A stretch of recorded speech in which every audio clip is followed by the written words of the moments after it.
still looking for those responsible as the city stepped in immediately. They cleared out this site of the tents, of the makeshift structures, and now they are headed to court to make sure it stays cleared off. Police Chief Brian O'Hare blamed the shooting on an apparent dispute over drugs, which tells you everything you need to know about what this encampment really was, a drug market disguised as humanitarian aid. But here's the kicker. This happened just hours after a shooting a mile away where 5 people were hurt near the Lake Street Metro Transit Station. Minneapolis had 2 mass shootings in 12 hours, both connected to the homeless crisis that city leaders refused to address properly. The Minneapolis homeless encampment that became the scene of the latest mass shooting is cleared tonight and being held by police.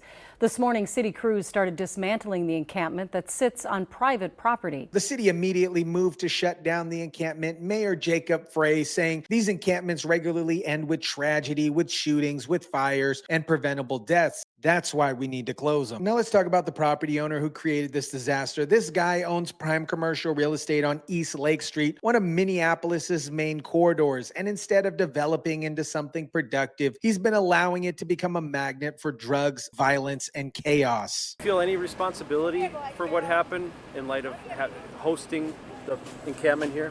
Absolutely not. Sabri says he did it for humanitarian reasons and because he thinks the city isn't doing enough to help the homeless.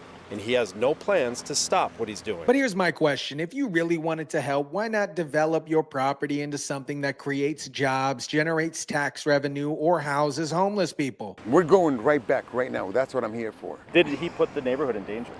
Absolutely. I understand from the compassion standpoint that you want to help, but you're enabling people to continuously use their drugs and have a lifestyle that is not safe. Even after 7 people got shot on his property, the homeowner is saying, we're going right back right now, and that's why I'm here. This isn't compassion. This is stubborn virtue signaling that's putting people's lives at risk. Let's hear from the people who actually live with the consequences for this property owner's humanitarian experiment. There's too many kids in this neighborhood right next to a school. Very unsafe for any child.